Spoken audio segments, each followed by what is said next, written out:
I'm going to introduce you to my guest. We've got Luke Coutinho.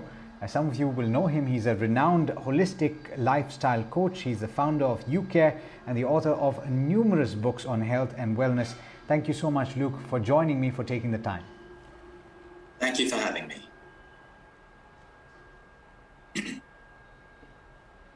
Okay, now I want to start with the fact that most of us, or quite a few of us, despite having now recently gotten inoculated, have spent a lot more time at home over the past year and a half.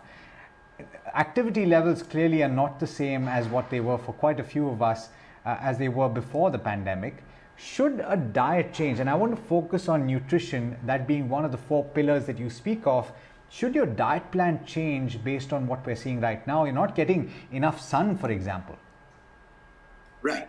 So our diet should always change according to our physical activity. So the rule is very simple. If you're moving less, you eat less. If you're moving more, you eat more. Now, if we don't have access to sunlight, that's absolutely okay. Sometimes you can stand by your window. There's always some point in your house where a little bit of sun can come in. If not, then you must check your vitamin D3 levels and allow your doctor to supplement you, because vitamin D3 deficiency is connected with almost every medical condition today. But we can also look at our food. When we eat a balanced plate, which means our food looks like a rainbow, you have all the colors in a plate, most of the colors, it looks colorful, you're getting all of the macro and micronutrients, which work well towards our nutritional requirement for the human body. But when you're doing fad diets don't allow you to eat a lot of things that can actually help you. So when we look at nuts, seeds, legumes, lentils, your lean protein, and your good carbohydrates. You put all of these things together and you have a balanced meal. So we must look. And now let's say I'm at home today and I don't have access to go out and do a workout. If I can do a workout at home, great. But if I can't and I realize I'm more sedentary today, I should reduce my quantity of food, not starve, but reduce, because it's simple. The body needs more food for energy if I'm moving more. But if I'm sedentary, I can cut down my portion. And that's how we can balance our nutrition and activity. Okay, but I want to get a little bit more into the details of this, of the diet and of what you need to have on your plate. If you can break down what you just said, so suppose if you're talking about somebody who has 3 meals, and quite a few people in fact start a little later in the day, how do you break that down? So it doesn't matter what time you start, because a lot of people like the intermittent fast, they like the circadian fast. Every meal that you should eat should have your macros and your micros. So you should have a portion of good carbohydrates. You should have a portion of your protein with every meal. You should have vegetables.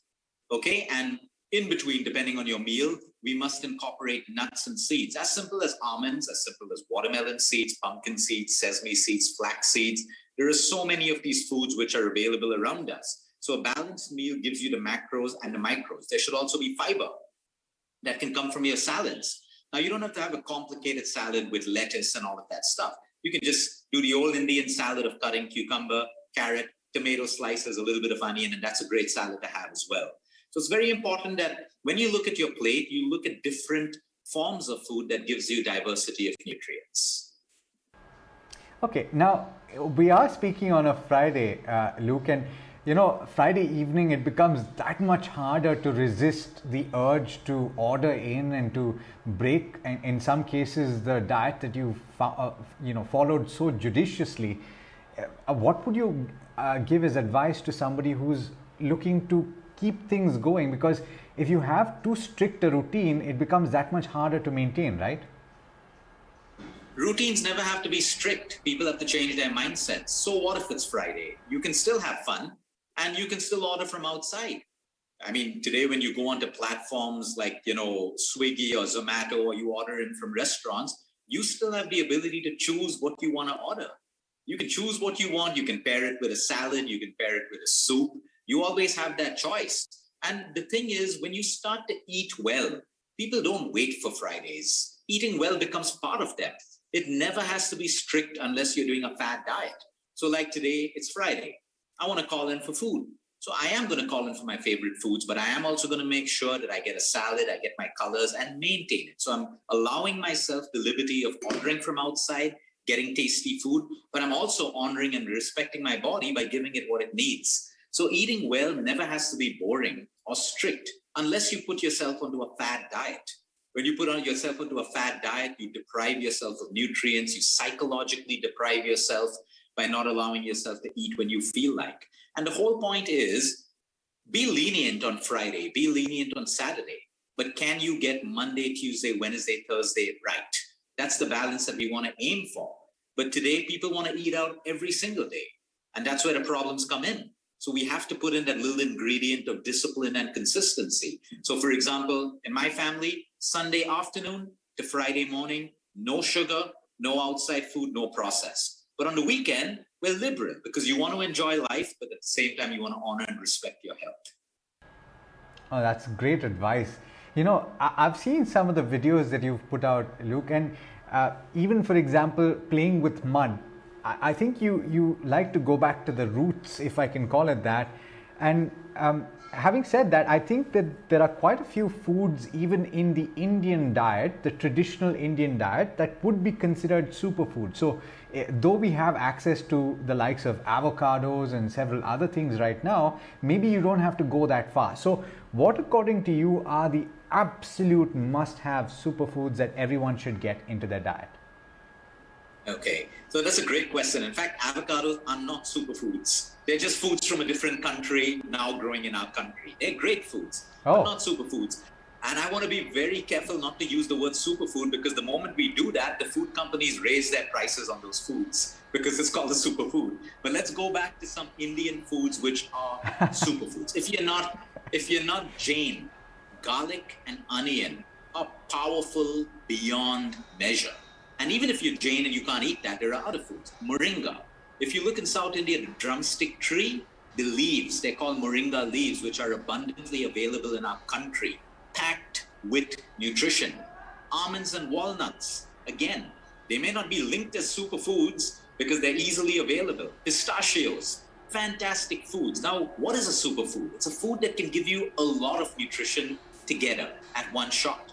Okay, we look at rajma, kidney beans mixed with rice, superfood. Khichdi, superfood. Sambar, superfood. Why? Because of the mix of spices and everything else. So every geographical state in our country has their own local foods. You go up north, you have fermented kanji. You take the leftover cooked rice, you cool it, and you store it in a little mud pot overnight with water. In the morning, that's a powerful probiotic. It suits most people. Of course, it may not suit some people, like everyone's different. So when you break down Indian foods, and that's why we go back to our roots, pure ghee is a superfood again. Pure cold-pressed coconut oil is a superfood again. So, we don't have to look too far. We have everything available around us. And if we use it, it is packed with nutrition. And people should not think that if I take the superfood, my cancer is going to go. If I take the superfood, my diabetes is going to go. No, food works in synergy with digestion, exercise, good sleep, sound emotional wellness. So it makes the food super when we can put all of these things together. So these are some of when we talk about grains, we have jowar, we have bajra, we have brown rice, we have amaranth, we have millets. I would say millets is easily affordable by everyone in India, and it is a superfood again.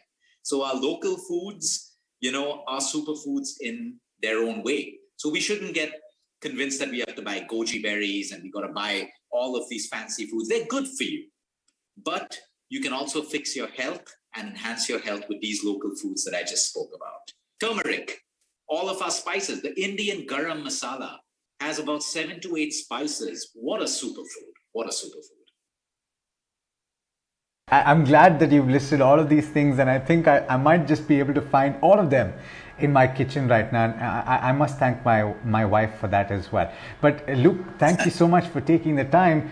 You've given us quite a few things to think about, and I look forward to speaking to you about the other 3 pillars that you so strongly believe in. And I'm sure that will come up in the next coming weeks and months.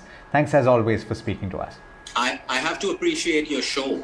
Because, a lot of people come to us and they say, Luke, I have so much of money, investments, I don't have my health.